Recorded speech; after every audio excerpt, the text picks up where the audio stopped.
Halo, salam selangkah maju. Selamat bertemu lagi dalam YouTube channel saya.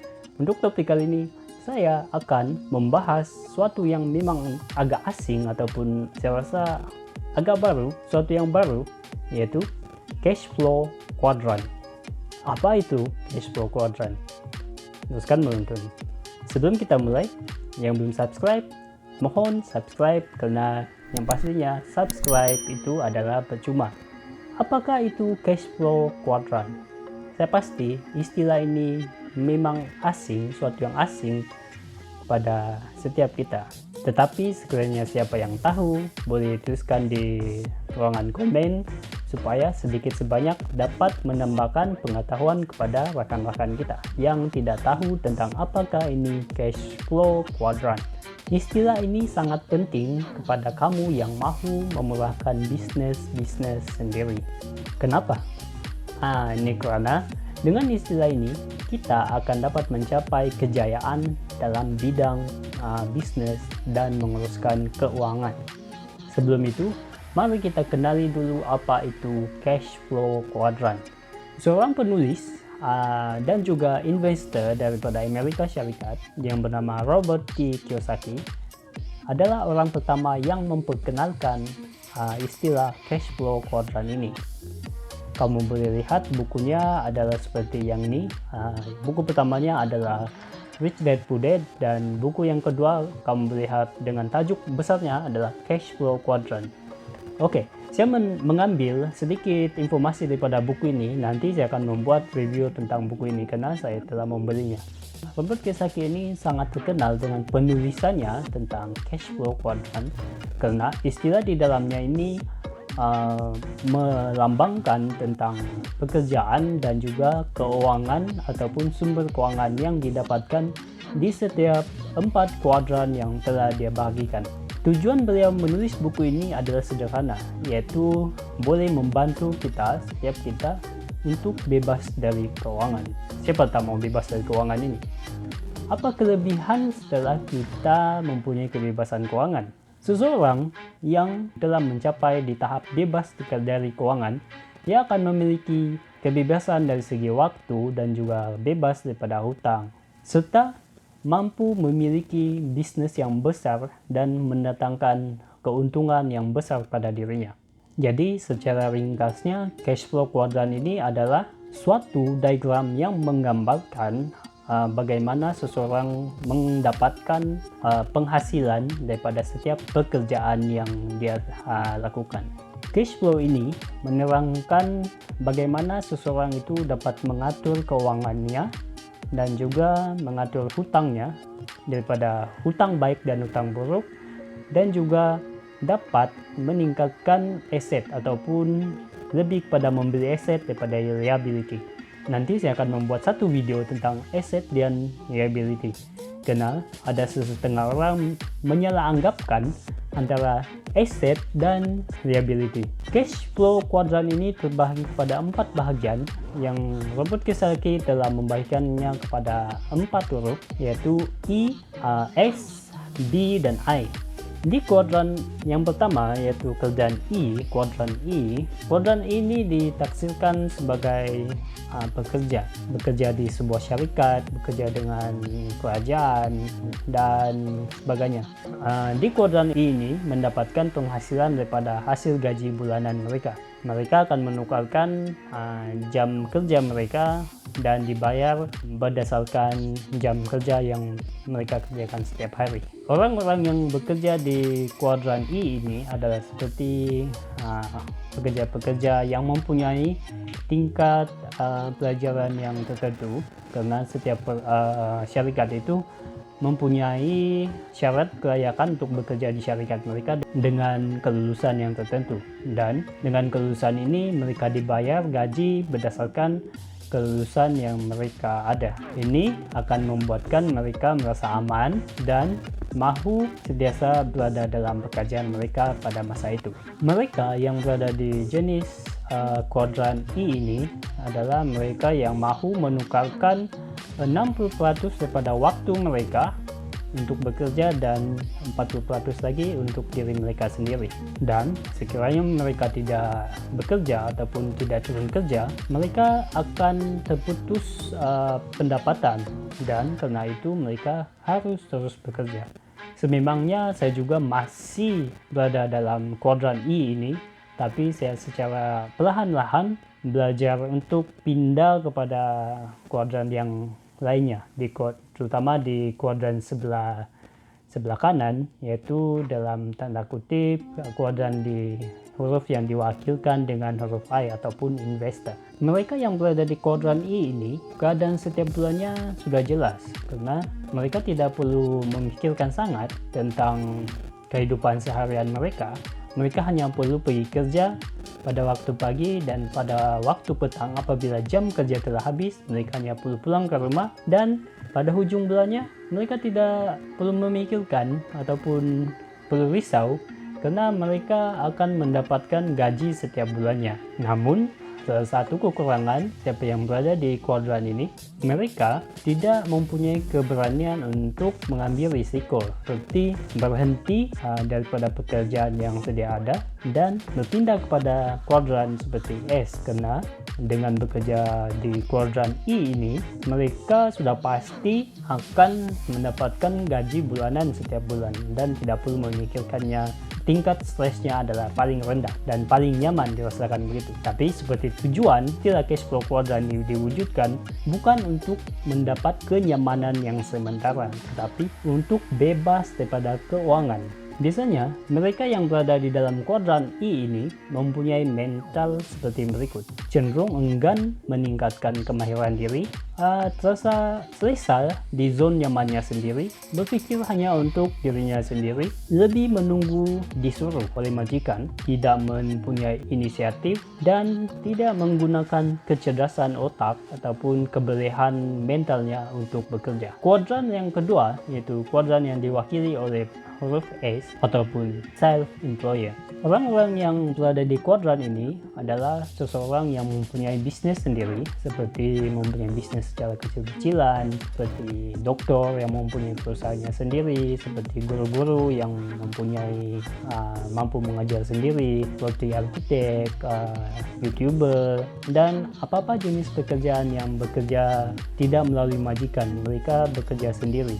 Seperti itu. Semua itu berada dalam kategori kuadran S. Jenis pekerjaan di kuadran S ini biasanya perlu diuruskan oleh sendiri. Semua bisnis ada diuruskan olehnya sendiri. Dan orang yang berada di dalam kuadran S ini harus sentiasa berada di tempatnya sendiri untuk menguruskan bisnis yang dia jalankan. Mereka yang berada di kuadran ini perlu bekerja lebih keras daripada pekerja ataupun golongan yang berada di kuadran I, karena semua ini mereka lakukan sendiri. Sekiranya mereka tidak melakukannya, mereka tidak akan mendapatkan penghasilan daripada apa yang mereka kerjakan. Inilah disebabkan terkadang orang yang berada di kuadran S ini lebih stres, tetapi ia lebih baik daripada berada di kuadran I sebenarnya. Orang yang berada di kuadran S ini ataupun yang mahu berpindah ke kuadran S ini haruslah berpikir bahwa sesiapa yang mahu berpindah daripada kuadran I kepada kuadran S haruslah berpikir bahwa di kuadran S ini kamu perlu bekerja lebih keras daripada seseorang yang berada di kuadran I. Ini karena semua pekerjaan itu kamu uruskan sendiri. Sebagai contoh, kamu terpaksa bekerja lebih daripada jam kerja yang biasa dilakukan. Sepertinya kamu perlu bekerja 16 jam, 10 jam hingga 16 jam sehari. Karena bisnis ini kamu uruskan sendiri. Kamu masih tidak mampu untuk memberikan bisnis ini diuruskan oleh orang lain. Semua ide-ide bisnis berasal daripada diri kita sendiri. Dan itulah saya katakan, sesiapa yang berada di kuadran S ini pasti merasa lebih perlu bekerja keras karena untuk memajukan bisnisnya sendiri. Mereka yang berada di kuadran S ini biasanya mempunyai mental seperti mempunyai tingkat yang lebih baik daripada seseorang yang berada di kuadran I. Boleh menunda keselesaan ataupun kenyamanan, cenderung mempunyai usaha untuk meningkatkan diri dan juga membangun kemahiran dalam diri, memiliki inisiatif yang tinggi, mahu bekerja lebih keras dan lebih cerdas. Boleh bekerja sendiri, tapi sangat sulit untuk bekerja dalam tim. Selalu berusaha untuk inisiatif. Mereka juga tidak mempunyai kebolehan untuk mengajar orang-orang bawahan mereka mereka untuk menjadi penerus ataupun menjadi bos setelahnya. Itulah karena mereka tidak boleh lari daripada bisnis yang sendiri, mereka terikat dengan bisnis. Selain itu juga cenderung memikirkan tentang kejayaan mereka sendiri. Kuadran yang seterusnya yaitu kuadran B ataupun business owner. Orang-orang di kuadran B ini adalah hasil daripada kejayaan mereka di kuadran S sebelum ini. Mereka telah mencapai suatu perusahaan ataupun telah membuka suatu bisnis yang besar sehingga mereka mempunyai banyak cabang syarikat dan mereka mempunyai syarikat-syarikat yang banyak. Tetapi orang yang berada di kuadran B ini, mereka tidak terlibat secara langsung dengan pekerjaan di syarikat mereka.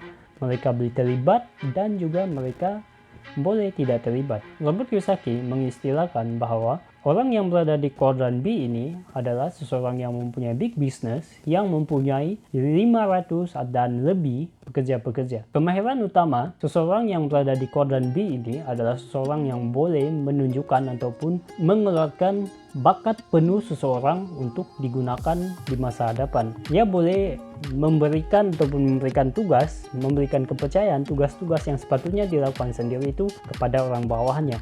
Ini menyebabkan dia tidak perlu terlibat secara langsung dalam aktiviti bisnisnya. Ia mempunyai kelebihan dalam leadership karena ia mampu mengatur orang-orang bawahnya dan mencari orang-orang yang boleh dia percayai untuk mengatur bisnisnya. Biasanya mentality orang yang berada di kuadran B ini adalah seperti memiliki tingkat yang lebih tinggi daripada kuadran S tadi dan semestinya lebih tinggi daripada kuadran E. Rela menunda kenyamanan ataupun keselesaannya mungkin dalam 10 tahun ataupun 20 tahun seperti itu. Memiliki usaha keras untuk meningkatkan kualiti diri. Memiliki tingkat inisiatif yang sangat tinggi. Boleh bekerja keras dan bekerja cerdas. Ia menggabungkan dua perkara, bekerja keras dan bekerja cerdas. Boleh bekerja sendiri dan sangat boleh bekerja dalam tim. Boleh bekerja sama dengan timnya dan memberikan ide-ide kepada antara anggota timnya. Boleh mengatur dan juga memberikan semangat kepada orang bawahannya, boleh memberikan arahan dan juga boleh mengatur orang bawahannya supaya dapat bekerja dalam suatu tim. Boleh memimpin timnya untuk mencapai goals yang telah dia tentukan. Tidak memikirkan hanya dirinya sendiri, ia memikirkan kejayaan untuk semua ahli dalam timnya. Bersikap rendah hati, baik, jujur, dan juga boleh dipercayai oleh ahli-ahli dalam timnya. Jenis kuadran yang terakhir yaitu kuadran I ataupun invest. Kuadran I ini adalah lebih tinggi daripada kuadran yang tiganya. Orang yang berada di kuadran I ini telah mendapat kebebasan waktu dan juga kebebasan dari segi keuangan. Mereka yang berada di kuadran ini mendapatkan keuangan mereka daripada hasil daripada investment mereka. Hampir sama seperti kuadran di kuadran B, kuadran I ini mereka tidak secara langsung terlibat dalam aktiviti bisnisnya. Biasanya mereka yang berada di kuadran B akan berusaha untuk pindah kepada ataupun berada di dua kuadran yang sama secara satu masa daripada kuadran B kepada kuadran I.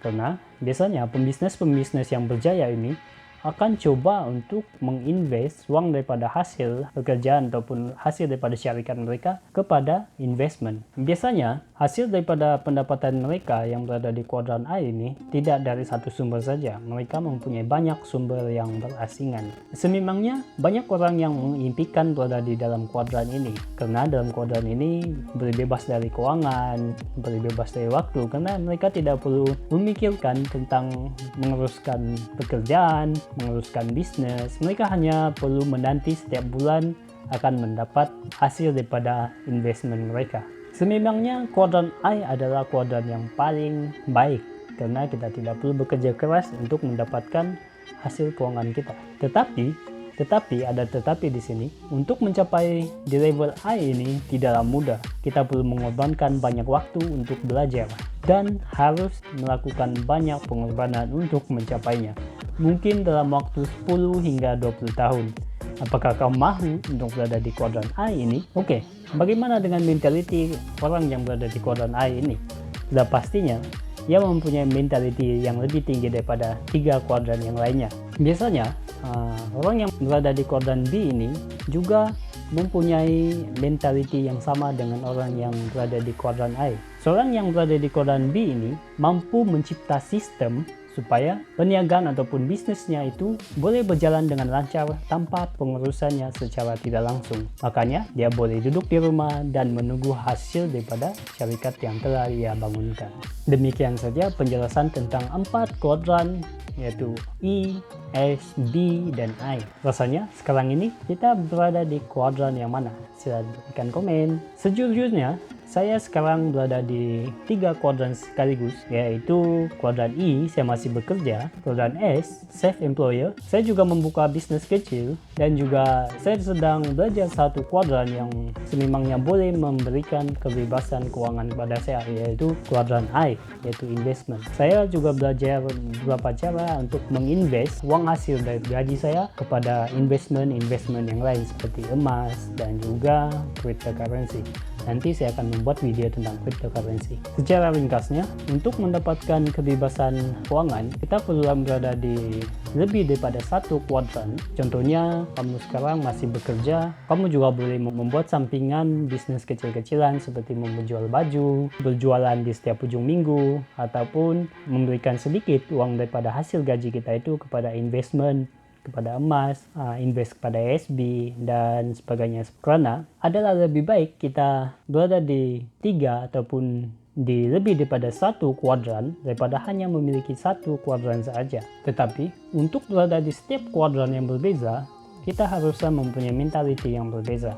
Karena bukan semua orang itu boleh berada dalam kuadran S, boleh berpindah kepada kuadran B, ataupun terus berpindah kepada kuadran I. Semua ini mempunyai mindset dan mentality yang berbeza. Sepertinya sekarang kita berada dalam kuadran E, kita tidak boleh terus-menerus pindah kepada kuadran S. Karena kebolehan yang harus kita miliki di kuadran S itu adalah berbeza dengan kebolehan yang kita harus miliki di kuadran E. Dengan itu, kita perlu belajar skill dan juga mindset yang ada di kuadran-kuadran lain untuk berpindah kuadran. Dan yang paling penting adalah kita mampu menguruskan keuangan kita. Dan itu adalah kunci daripada semua ini.